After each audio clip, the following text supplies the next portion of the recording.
começar por agradecer aos membros da Academia por me terem convidado para estar aqui hoje. É um enorme privilégio, uma honra participar neste programa, estar nesta sala maravilhosa e com estes dois colegas e amigos que estão também na mesa. É um prazer estar aqui. Gostaria também de agradecer ao meu amigo Jorge Bohm, que conheço há mais de 10 anos. O Jorge, quero agradecer-te não apenas por me teres apresentado, mas também não só a mim, mas a muitos outros colegas em todo o mundo, à viticultura portuguesa. E devo dizer, sem margem para dúvidas, que a vossa paixão, dedicação, empenho com a criação e a perpetuação do conhecimento acerca desta indústria é extraordinária, e é um privilégio, uma honra ser teu amigo e dizer-te que o teu contributo para a viticultura de Portugal irá certamente manter-se durante muitas gerações. Muito obrigado por tudo o que fizeste. Bem, o Jorge foi-me visitar na primavera passada em Gala, onde eu tenho o meu laboratório de investigação. Eu mostrei-lhe vários dos ensaios que tinha vindo a desenvolver, alguns conceitos novos. Ele abanou a cabeça e disse: "Nick, és louco!" E quando eu fiz esta palestra na Califórnia, muita gente achou que eu era louco também. Eu quero que façam agora esta viagem comigo, vejam a metamorfose, a mudança da viticultura, porque eu comecei na minha carreira começando a trabalhar nas vinhas do meu pai, na Califórnia, e aquilo de que vos vou falar hoje é sobre todo o acumular de 30 anos de trabalho enquanto investigador na área e viticultor, e o futuro, olhar para o futuro, é algo que nós não somos ainda hoje, mas queremos tornar-nos na Califórnia. A chave para o progresso é a tecnologia. Não podemos competir com a história da Europa, nós não podemos competir com a base de conhecimentos dos europeus, com os terroirs europeus. As nossas vantagens comparativas são tirar partido dos conhecimentos, desenvolver tecnologias e aplicar isso às vinhas. Por conseguinte, sigam esta visão, mantenham a mente aberta e depois no final podem dizer se eu sou louco ou não. O que é que leva a esta mudança e esta visão na viticultura da Califórnia? Nós temos um enorme desafio à nossa frente e que talvez não seja o único, é partilhado por muitos outros produtos no mundo. Se forem às grandes empresas multinacionais, agrícolas, Monsanto, etc., todos pensam da mesma forma. Como é que nós vamos alimentar 10 mil milhões de pessoas daqui a 30 ou 40 anos? E no caso da viticultura, nós na Califórnia, a questão é de onde é que vai crescer a maior parte do abastecimento. As principais regiões já estão esgotadas, já não há margem para alargamentos. Mesmo no Vale Central já escasseiam as terras, já ouviram falarem nos problemas das secas, há muitas mudanças. Portanto, aquilo que interessa aqui, ou aquilo que nos preocupa, é nós temos tido uma indústria com sorte. Como é que o volume do vinho do consumo de vinho nos Estados Unidos tem duplicado 10 a 15 anos nas últimas décadas. E a questão que se põe é: cada um destes progressos vai ocorrendo, e de onde é que vão vir então as uvas para manter esta indústria vinícola? E mais importante ainda, como é que vamos aumentar o rendimento e a qualidade ao mesmo tempo? Porque não basta estar a aumentar o rendimento sem que haja também um aumento, ou pelo menos uma manutenção da qualidade. Eu vou-vos dizer onde é que eu começo este percurso. Não começou com a viticultura ou a horticultura, eu já conheço essa história, ou achava que já conhecia essa história, mas eu comecei por ver as culturas agronómicas nos Estados Unidos e em todo o mundo, e se virem coisas como o milho, a soja, o trigo, constatamos que há aqui uma história extraordinária, uma história de uma indústria que quadriplicou os rendimentos, o seu rendimento nas últimas décadas. E se virmos o que eles fizeram, é absolutamente, no caso do milho, então é absolutamente fantástico em termos dos avanços tecnológicos, práticas de cultivo e, mais importante, e há algo que eles foram até buscar aos viticultores, que são a parte da genética. Eles utilizaram as criações tradicionais para desenvolverem as suas culturas e criarem vantagens extraordinárias, porque têm variedades muito ricas e, por conseguinte, esta criação criativa é fundamental. Na Califórnia, no mesmo período, este é o aspecto da viticultura, da evolução da viticultura nestas décadas. Houve avanços relativamente reduzidos e há uma trajetória relativamente plana comparativamente ao que vemos noutras culturas como o milho. Claro que houve alguns avanços importantes e há aqui dois que eu assinalo no slide, que tem no final dos anos 50 e início dos anos 60 um grupo de cientistas da Universidade de Davis reconheceu que a contaminação das plantas e o germoplasma causava prejuízo em termos de rendimento e, portanto, foram desenvolvidos um programa de certificação deste vírus e que foi um avanço substancial e que permitiu passar no rendimento 1 ou 2 toneladas por hectare para 10 toneladas por hectare. Por conseguinte, foi um progresso fundamental. Desde então, houve também a ferrigação e ou gota a gota, perdão, e que teve impactos também grandes sobre o rendimento. Mas a verdade é que os avanços não são assim tão extraordinários como isso, têm sido relativamente lentos. E isto tem várias razões. Eu penso que nós não fomos capazes de explorar a criação tradicional das plantas. Nós temos vindo a plantar as mesmas castas que vocês têm na Europa e na América. Há 8 castas da Europa que representam 80% do vinho vendido na América. Portanto, há muito volume de vinho vendido, mas de castas, de um leque de castas relativamente reduzido, nomeadamente italianas e francesas. Ora bem, nós temos atravessado algumas dificuldades, porque temos ainda a aplicar as mesmas tecnologias nas culturas agronómicas à viticultura. Isto é difícil, não é fácil, só plantamos as vinhas uma vez 30 anos, não é todos os anos. Portanto, o intervalo temporal entre o avanço da tecnologia e a sua aplicação pode ser aqui muito alargado. Quando plantamos uma vinha hoje, é uma fotografia da tecnologia atual. E à medida que for haver progresso nos próximos 5 ou 10 anos, poucos desses progressos, poucos desses avanços poderão ser aplicados numa vinha existente, sem grandes investimentos económicos e sem quaisquer alterações, até haver uma replantação da vinha. Por conseguinte, tal como as culturas agronómicas, é possível, ou não é a mesma coisa que nas outras culturas, em que é possível implementar tecnologias todos os anos. E há um outro aspecto que é talvez a principal diferença da minha perspectiva, comparativamente talvez àqueles que aqui estão e à maior parte dos meus colegas também, na Califórnia, é esta perspectiva histórica da qualidade do rendimento. Está desatualizado, penso que já passou a história. E irei explicá-lo melhor, sobretudo porque não temos tido medidas objetivas de qualidade. Esta discussão acerca da qualidade do rendimento, como melhorar a produtividade, mantendo a qualidade, tornou-se algo de emocional e não numa questão científica. Se eu pudesse resumir a minha carreira, os últimos 20 anos da minha vida, vindo a pensar nesta relação entre o rendimento e a qualidade. Aqui temos a perspectiva tradicional do rendimento e qualidade, e que está gravada nas nossas mentes, foi assim que fomos ensinados, e eu penso que isto fez bastante sentido para as vinhas na Europa, na Califórnia, há 50 ou 80 anos. Não irrigávamos, havia materiais infectados com vírus, estávamos a plantar vinhas em terrenos marginais. Este gráfico fazia sentido. Há aqui uma relação inversa entre o rendimento e a qualidade.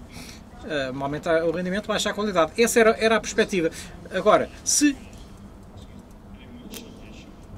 tirarmos esta percepção emocional, ou numa perspectiva emocional, perdão, passarmos da percepção emocional para uma percepção de dados reais, isto é o que os dados nos dizem. Temos aqui, isto é de um laboratório de investigação da Napa Valley. Bom, dizia eu que no eixo das ordenadas temos a qualidade da uva e do vinho e das abscissas o rendimento por hectare. Ora, vejam bem aqui o facto que o rendimento aumenta drasticamente neste gráfico. Há aqui, são 3 vinhas diferentes plantadas no mesmo local, no Vale de Napa, e o que os dados nos dizem é que em 59, em 90 e em 2010, os dados das experiências que foram publicadas mostram que o rendimento aumentou ao longo do tempo e a qualidade também, pelo menos o aspecto que foi consistentemente medido durante esses 40 anos, era a cor. E a cor por bago subiu de 1 mg por grama em 1959 para quase 2 mg por grama em 2010. E passámos de 8 toneladas por hectare para 18 toneladas por hectare no mesmo intervalo de tempo. E as análises químicas que foram feitas mostram que a qualidade melhorou. Portanto, o que é que isto nos está a contar e porque é que continuamos a...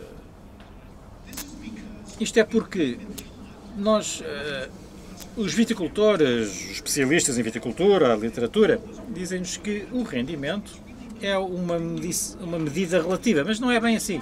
Se virem, não aqui o rendimento, mas a crop load, a carga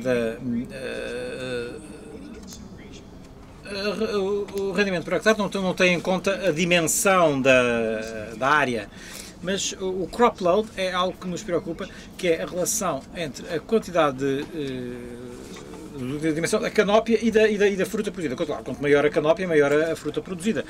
Isto pode ser imaginado de formas diferentes, mas isto tem a ver com a forma como é feita a poda. Se virmos então a composição da fruta e do vinho ali nos eixos das ordenadas e o rácio do peso da poda em rendimento, a história aqui é diferente. Aqui a relação já não é inversa. Aquilo que vemos aqui é que a qualidade do vinho é relativamente consistente. A qualidade do vinho e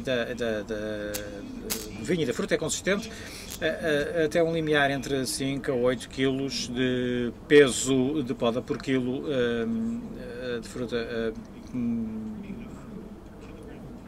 por quilo do peso de lenha. Depois vemos ali o limiar. Quando se atinge esse limiar, há uma quebra na curva e aí há um decréscimo da qualidade. Agora, a questão aqui que eu quero sublinhar é que esta inflexão acontece, em alguns casos, a 2.000 toneladas por hectare ou 50 toneladas por hectare, depende muito do local. E esta é uma medida muito mais objetiva. Portanto, quanto maior a canópia, mais fruta pode ser produzida, de mais qualidade, e esta relação temos que tê-la em mente. Agora, para vos mostrar que eu não estou absolutamente louco e aquilo que eu gostaria era tirar aqui o lado emocional e apresentar-vos dados objetivos, concretos, para poder consubstanciar o que eu estou a dizer. Aqui temos um estudo interessante que fizemos há alguns anos. No eixo da esquerda temos a química do aroma. O que fizemos foi retirar 7 ou 8 compostos de aromas que nós achamos serem os mais importantes para criar o aroma do vinho Zinfandel na Califórnia. É uma combinação de isoprenoides, estéreos, níveis muito baixos de monotropinas. Por conseguinte, estas uvas colhidas foram medidas, foi-lhes medidos estes compostos, foi feita uma análise sensorial do vinho e podem ver ali também, depois temos os níveis de poda através de um aparamento da poda. Do lado direito do eixo, podem ver, temos a intensidade do aroma comparativamente aos dados sensoriais. Por conseguinte, foi pegando em vinhos com crop loads de cargas variáveis, com uma grande quantidade de uvas por unidade, E ao fazer esta comparação, aquilo que constatámos foi, da primeira vez que eu vi os dados, nem queria acreditar. Tive que ler isto, olhar para eles várias vezes até perceber. Mas o que isto nos diz é que, sim, vemos exatamente a mesma coisa. Basicamente, as pontuações em termos dos dados sensoriais do vinho, como os compostos químicos, que acreditamos ser responsáveis por esses dados sensoriais, são relativamente planos até aos 10 kg de fruta por quilo de peso de poda. E depois, aí sim, a partir daí sim, assiste-se um declínio, tanto na parte do aroma como nos dados sensoriais do vinho. Fizemos o mesmo em relação à sensação na boca, ao paladar, e verificou-se a mesma coisa, com os mesmos vinhos, com os mesmos dados, o que mostra haver uma correlação estreita entre os compostos que são medidos nas uvas e as pontuações em termos de dados sensoriais do vinho. Por conseguinte, há uma linha plana até um certo nível, há de facto um limiar na vinha, que ocorre não a um nível máximo de tonelagem, não é esse o critério, mas tendo em conta este rácio entre o rendimento e o peso de poda. Este rácio rendimento-peso de poda. Portanto, isto leva-me àquilo que eu considero ser a perspectiva moderna do rendimento e da qualidade, e que é algo deste género. O rendimento por hectare é uma relação entre a qualidade e a relação entre a qualidade e o rendimento por hectare é relativamente plano até atingir um certo limiar e depois baixa. Aquela linha azul no gráfico era para mostrar, por exemplo, com os Bordeaux, as castas Bordeaux, há um decréscimo acentuado da qualidade com rendimentos baixos. E isso tem sobretudo a ver com o facto de, quando se reduz demasiado o rendimento, há uma redução na qualidade da fruta, por um vigor excessivo, há um menor cor, níveis elevados de metoxoparasina, que é responsável por essa característica nestes vinhos, e que não é, pelo menos não é uma característica desejável nos Estados Unidos. Bom, isto é o historial de como é que eu cheguei a esta conclusão, e a ideia é termos uma perspectiva mais alargada, mais estratégica. Sempre que a nossa indústria vinícola nos Estados Unidos duplica o seu volume, não deveríamos também duplicar as áreas de produção na Califórnia, que senão qualquer dia ficamos sem terra. Mas não devemos antes aumentar o rendimento das vinhas existentes. Assim, está aqui duas alternativas, ou comprar mais terra ou plantar mais na terra que já temos. Estamos a falar aqui de 500 a 600 mil dólares por hectare para desenvolver um hectare de vinhedo. Bom, se conseguirmos esse aumento, melhorando a produtividade e a qualidade das vinhas que já temos, seria uma proposta muito mais económica do que estar a comprar mais terra. Conseguindo um roteiro para melhorar a qualidade e a produtividade, seria algo deste género. E não creio que ninguém fique surpreendido com a forma como identificamos estes elementos. Em primeiro lugar, a seleção de germoplasma e melhoria genética, seleção de clones. Há quem vá falar mais sobre isto, não vai aqui em pormenor, mas tem a ver com todas estas questões que o Jorge e muitos dos que aqui estão na sala têm vindo a trabalhar há muito tempo. E trata-se de materiais de qualidade, evitar as doenças, isso é fundamental para nós na Califórnia. Um outro aspecto é uma área nova, emergente, e que estamos ainda a explorar, tem a ver com a fisiologia molecular, o que é que os nomes nos ensinam sobre a possibilidade de regulamentar a qualidade da fruta através de criação tradicional ou através de procedimentos não OGMs, mas estas são vias que nós temos que explorar para conseguir assim fazer um melhor trabalho. Finalmente, um outro aspecto é práticas de precisão de viticultura e agronómicas, e isto é sobre isto que eu irei agora sobretudo incidir. Quando falamos de viticultura da precisão, o que é que eu quero dizer com isso? Bom, é a utilização de tecnologia moderna, o mesmo tipo de tecnologias que já têm vindo a ser utilizadas de forma rotineira, com o trigo, com o arroz, com o milho, e transpor isso para a vinha. Temos sensores, um varrimento por sensores,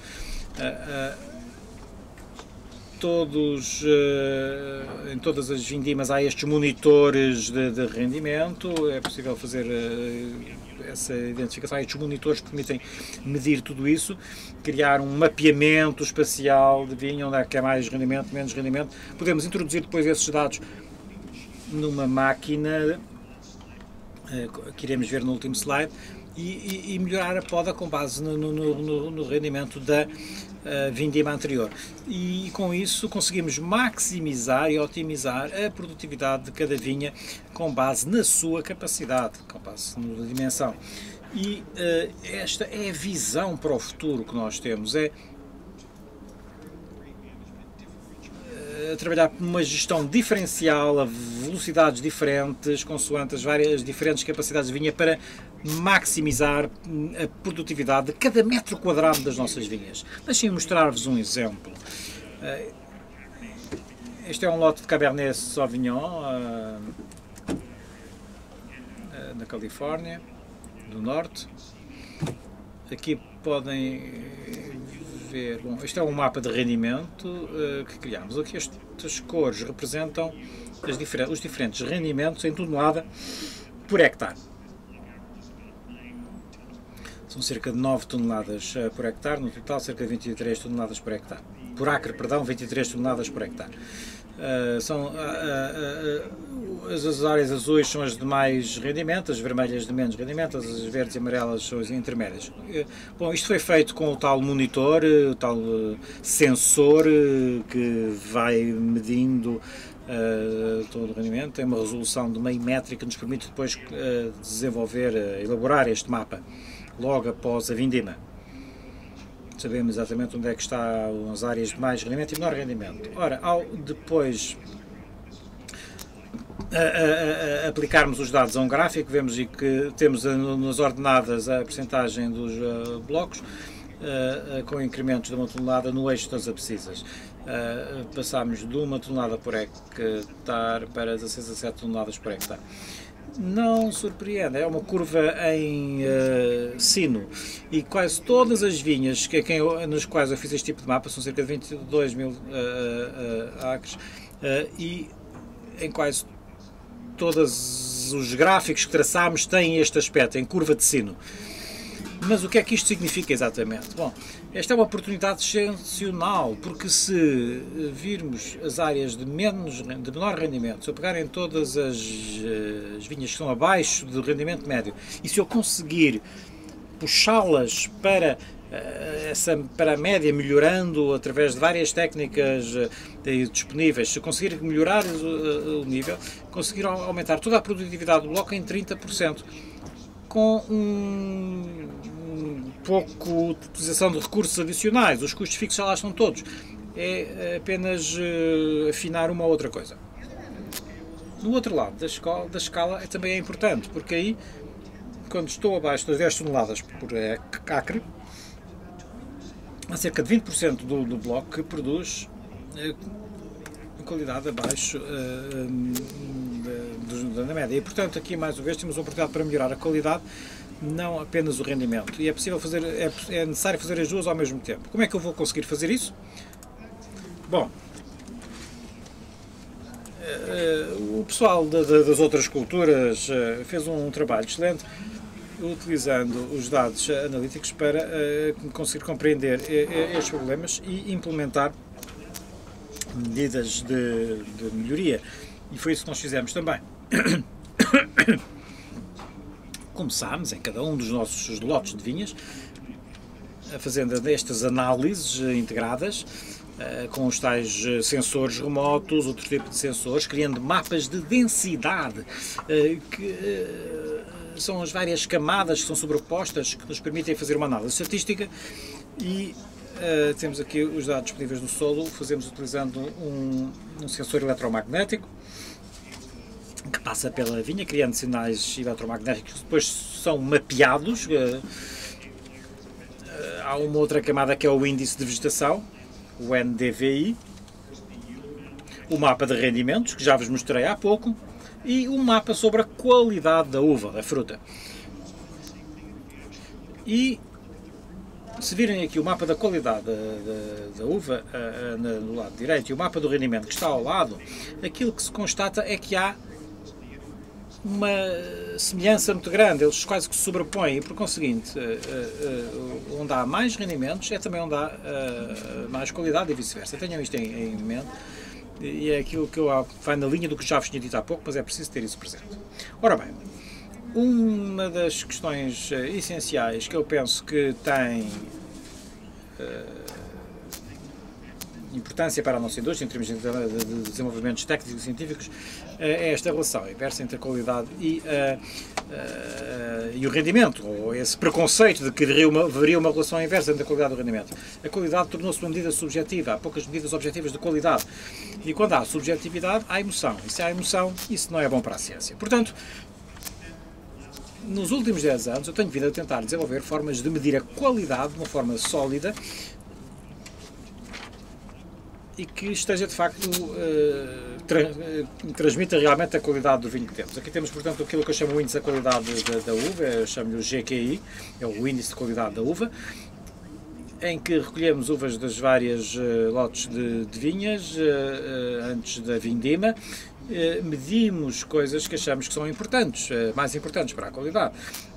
7 ou 8 atributos em termos de aroma, incluindo os positivos, os aroquinoides, os esteres, assim como os compostos negativos, que dão aos aromas verdes, também os antocianinos, os compostos de corpo na boca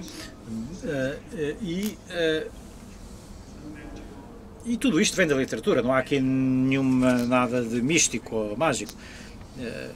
E depois medindo uma escala de 0 a 100, que 100 é o máximo de qualidade, 0 o mínimo. Bom, quando temos este tipo de informação, isto permite-nos voltar depois à vinha e ver em termos analíticos o que está a acontecer e compreender quais são os fatores no solo ou no ambiente que se relacionam com o rendimento por hectare. Que as duas coisas que eu aqui sublinhei não surpreendem. A disponibilidade de água, a profundidade de raiz, são os parâmetros principais e estão relacionados com a qualidade do solo. Quando eu digo qualidade do solo, é a quantidade de água disponível para que as cepas cresçam. Portanto, tenham isto presente, são dados importantes, mas poderão não nos levar muito longe, mas pelo menos ficamos a saber porque é que as vinhas têm um rendimento mais elevado ou não têm, porque é que dão boa qualidade ou não. E a dificuldade ou o desafio é, e agora, o que é que vamos fazer com isto? É aqui que a agricultura de precisão em geral, aqueles que têm este tipo de viticultura, estes dados analíticos são fantásticos, mas é preciso depois saber fazer alguma coisa, poder fazer alguma coisa com eles, senão também não são assim tão úteis como isso. Ora bem, na sequência deste exemplo, ou este exemplo que vos vou dar é um exemplo real e recente, aquilo que eu vos mostro aqui, voltando a alguns dados que já tinha mostrado antes, o rendimento por hectare, então dados correlacionado com a dimensão da canópia, ou seja, tiramos uma fotografia de satélite de toda a linha, bom, isto é disponível na internet, por exemplo, estas fotos satélites. Quanto maior a canópia, aquilo que constatamos, e sem surpresa, é que ao fazermos estes mapas de rendimento e sobrepondo ao índice de vegetação de um lote de vinha, há uma correlação linear. Quanto maior a vinha, maior o rendimento. Bom, isso faz sentido. Agora, se fizermos a mesma coisa com o índice de qualidade da vinha e a dimensão da canópia, ao sobrepormos os dois, surge esta relação inversa que eu vos mostrei há pouco. Olha, afinal, isto é mau, porque parece que vem entrar em contradição com tudo aquilo que eu acabei de vos dizer nos últimos 25 minutos. Mas esperem, não nos precipitemos. Será que isto é mesmo um fator de rendimento? Quando temos esta relação a um efeito do rendimento, será que é mesmo um efeito de rendimento? Ou não poderá estar também associado aqui a um microclima? Não poderá haver aqui um outro efeito que não tem a ver com o lote e tem a ver com o microclima? Porque quando eu vos mostro aqui, sim, o rendimento está a subir, mas as vinhas também são maiores e, por conseguinte, as canópias são maiores. É esse impacto, é esse o impacto da qualidade ou é um efeito de rendimento? Bom, tentando desmontar um pouco esta questão, o que nós fizemos foi naquele mapa de rendimentos, eu mostrei-vos uma área que estava a vermelho, onde tinha o rendimento mais reduzido e as vinhas mais pequenas, e depois uma área que está aqui a azul, ali no meio do lote, em que há um rendimento maior e vinhas maiores. Ora bem, aquilo que eu vos mostro de novo é que esta relação entre o índice de qualidade da uva e a dimensão da canópia são em duas partes diferentes daquele lote. E agora vou-vos mostrar melhor. Bom, nada aqui está surpreendente, pequenas vinhas, menores rendimentos, grandes vinhas, maiores rendimentos, menor qualidade. Mas, porquê? Ora bem, aqui temos o rácio entre o rendimento e o peso da lenha, da poda. Bom, e agora vejam, ambas estas vinhas, regiões de vinha, ainda que com pouca capacidade, tinham qualidade elevada, 4 a 10 toneladas por hectare em média, as de capacidade mais elevada 10 a 25 toneladas por hectare, mas ambas têm um rácio de rendimento poda até um determinado nível, ou seja, isto parece entrar em contradição com aquilo que eu vos disse. Então, o Nick estava a dizer que não havia impacto na qualidade, e agora este rácio é o mesmo e a qualidade deveria ser a mesma, não é? Deveria ser, a não ser uma coisa. Quando formos ver melhor, aquilo que constatamos é que o principal fator da melhoria da qualidade é o facto de que esses vinhas com elevado rendimento, quando têm um rácio de rendimento à poda elevado, o microclima era muito mau. Se formos ver, por exemplo, a quantidade de luz solar, penetração de luz solar na canópia, que penetra na canópia ao meio-dia, estava muito abaixo das vinhas de menor capacidade. Tão baixa que haveria impactos drásticos, tanto na cor, na sensação na boca, nos aromas, porque as eram canópias tão densas que não chegava luz solar suficiente aos cachos. E devo dizer também que todas as vinhas neste ponto também já foram retiradas as folhas, já foram desladroadas e portanto, se fizermos o mesmo em todas as vinhas naquele bloco, ou quer seja, haja necessidade de desladroar ou não. A questão então é, e se naquelas áreas de elevado rendimento, com níveis de luz solar baixo, e aplicássemos uma taxa de ritmo variável, ou seja, retirando mais folhas, abrindo mais a canópia, desladroando mais a canópia, e assim permitindo que essas canópias permitissem uma maior penetração da luz solar. Foi isso que fizemos. Vou-vos mostrar aqui 3 tipos de tratamento que efetuámos. Temos as vinhas de baixa capacidade, e quando medimos a luz nessas canópias, era cerca de 6% de luz solar ambiente, e isso está próximo do ótimo nas condições da Califórnia. Ao meio-dia estavam a ter a quantidade de luz ideal. Depois, nas vinhas de elevada capacidade, os níveis de luz solar eram muito reduzidos, 1 ou 2%, é tão pouco que há efeitos muito negativos, aspectos muito negativos no aroma, no paladar, etc. O terceiro tipo de tratamento, pegámos nas vinhas da classe intermédia, separámos, replicámos a experiência e aplicámos mais desladroamento até conseguir o mesmo tipo de luz que conseguíamos ter nas vinhas de menor capacidade. Portanto, usando um sensor de luz, fomos retirando folhas, desladroando, até conseguirmos ter exatamente a mesma quantidade de luz que tínhamos nas vinhas de menor capacidade. E o que é que aconteceu ao fazermos isso? A história agora é diferente, não é? Portanto, ao aplicarmos esta gestão de taxa variável, estes são os mesmos dados que mostrei há pouco, são nas linhas a preto, baixa capacidade, vinhas de baixa capacidade, vinhas de elevada capacidade e os vários índices. Agora, as linhas a vermelho mostram-nos aquelas em que nós interviemos, as de elevada capacidade em que interviemos, e conseguimos com isto, com aquele desdobramento, aumentar a luz, e isso significou, desde logo, um aumento substancial da qualidade, uma simples manipulação do ambiente de luz. Na primeira parte da luz, vemos que a cor é muito semelhante às de vinhas de baixa capacidade. Aquilo que nós conseguimos fazer foi aumentar drasticamente a qualidade, porque melhorámos a cor, os níveis de oxipirosene, de fenol, e são os componentes responsáveis pelos aromas verdes e o Cabernet nos Estados Unidos. Nós não queremos ir para o mercado com IBMP, aumento de oxipirosene no vinho. Isso aí nunca seria aceito. Nós temos que reduzir isso ao máximo e temos que fazer aumentando os aromas e o paladar. É possível conseguir um aumento na qualidade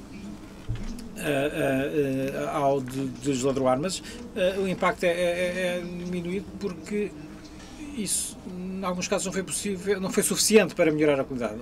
Há vinhas plantadas em solos profundos, com elevadas qualidades de umidade, que levam a canópias vigorosas ao longo da estação. Eu não vou entrar aqui em explicações fisiológicas, mas o impacto dessa umidade é que há um vigor elevado, níveis elevados de oxipirosane no início da época. E aí não basta o desladroar da canópia para conseguir melhorar o rendimento.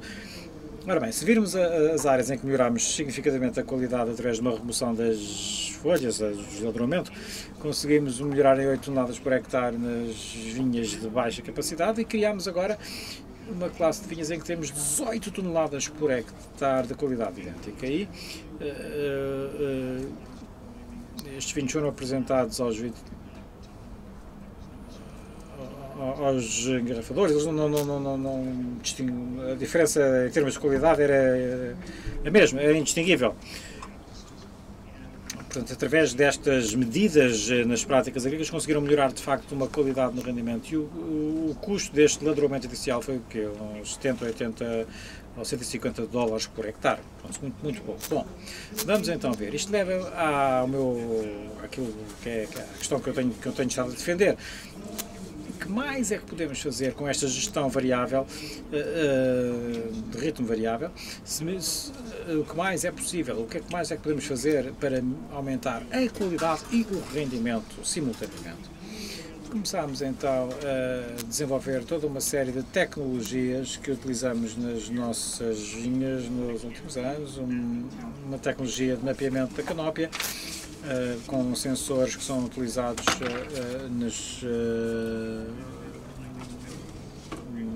noutras culturas, utilizamos aqui também para medir a dimensão da canópia e o número de cachos por vinhedo de uma forma direta, uma digitalização das folhas e dos cachos, mapas de variabilidade da carga.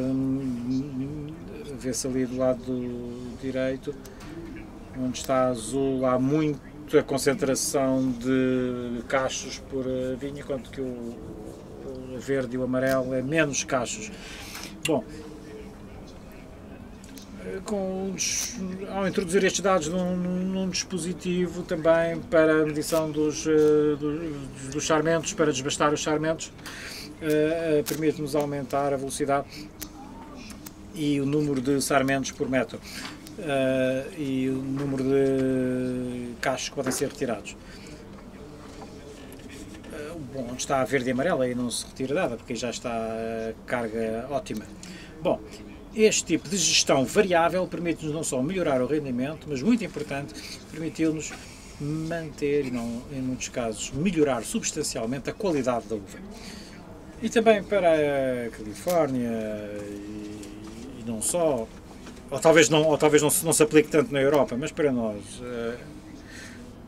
a principal pressão para aumentarmos a qualidade e o rendimento é a irrigação. Uma das coisas que acontece na maior parte das nossas vinhas é que o desempenho das vinhas está muito relacionado com a profundidade e qualidade dos solos e sobretudo com a disponibilidade da água.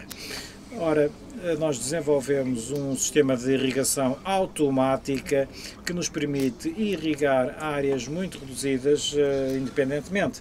Num mesmo lote, pegar um lote de 10 acres, dividi-lo em 140 zonas, ou 150 zonas de vinhedo, 10 por 5, com toda uma série de dispositivos de controle e mecanismos de controle eletrónico que nos permite irrigar de forma separada cada um daqueles mini blocos. Tenho ali uma fotografia NDVI antes da implementação deste estudo e veem ali as alas amarelas são as pequenas vinhas, as azuis e verdes são as grandes vinhas. Em julho de 2012 o sistema não estava implementado. Quando o sistema foi implementado, por conseguinte cerca de um ano depois da irrigação, podem constatar ali a melhoria substancial neste lote de terreno. Passámos de muitas pequenas vinhas para muitas grandes vinhas. Portanto, as zonas azul e verde aumentaram substancialmente. Isto em julho de 2013, graças a este sistema de irrigação separada. E daí toda esta melhoria, e nos próximos anos esperamos ainda melhorar mais. Portanto, estas são algumas das tecnologias que nós achamos que funcionam, que temos vindo a experimentar. Um protótipo, no primeiro em 2000, há um protótipo que será lançado em 2016, e irá ser experimentado no Vale de Napa. Bom, a questão fundamental é esta, e que eu me pergunto todos os dias: vamos continuar a seguir o caminho da inovação sustentável na viticultura, o tipo de investigação que tem vindo a ser feito desde há séculos, fazendo as coisas como sempre fizemos, ou vamos transformar a nossa indústria, vamos seguir o caminho do milho e do trigo e pensar de uma forma criativa, fora da caixa, aplicando tecnologias inovadoras que possam ter efeitos drásticos para melhorar a nossa competitividade e o valor e a viabilidade económica das nossas vinhas. Em última instância, a sustentabilidade significa: será que vamos estar ainda no negócio daqui a 100 anos? Bom, na perspectiva da Califórnia, isso para nós significa que temos que continuar a competir com a Europa e com o resto do mundo no mercado vinícola. Deixo-vos com este slide, é o último slide. Que tipo de inovação, de trajeto de inovação é que nós perspectivamos? Temos uma inovação sustentada, essa continuará e continuaremos sempre a ter estas evoluções graduais, pequenas. Cada uma per se pode não ser muito significativa, mas ao fim de uma década ou duas, em conjunto, a diferença é substancial. Depois, a inovação transformacional. Temos que aplicar estas novas tecnologias. A Google, a IBM, há toda uma série de gente que quer aplicar as suas tecnologias à viticultura. A viticultura é algo de fantástico. Não há assim muita gente que gosto de falar gosto de falar com produtores de nozes ou avelãs, que eu também já fui, mas vinho, toda a gente gosta de falar com produtores de vinho e é, portanto, uma indústria excepcional nesse aspecto. E, finalmente, a chamada inovação de ruptura, que a integração da seleção genética que já falámos, a fisiologia molecular, as tecnologias de agricultura de precisão, tudo aquilo que o futuro nos reserva em termos de ruptura com o sistema. Em resumo, eu espero ter mostrado, pelo menos, ou dar-vos pelo menos uma ideia do futuro sobre como é que podemos utilizar a tecnologia para, de uma forma que nos permita melhorar simultaneamente o rendimento e a qualidade. Temos que ter em conta todas estas abordagens para lá chegar. Mostraremos aqui apenas um pequeno exemplo daquilo que estamos a fazer. E eu penso que a chave, o segredo, é que nós nunca pensamos em rendimento e qualidade de forma independente, de forma separada. Temos que pensar neles em conjunto para manter a competitividade e como é que vamos gerir essa relação. E para nós passa por melhorar o rendimento nas vinhas de menor qualidade, melhorando a qualidade nas vinhas de qualidade mais elevada, e isso só é possível com as tecnologias que há pouco referi. E, sem mais delongas, quero terminar aqui, agradecer a todos estes colaboradores extraordinários que me ajudaram e muito obrigado mais uma vez por me terem aqui.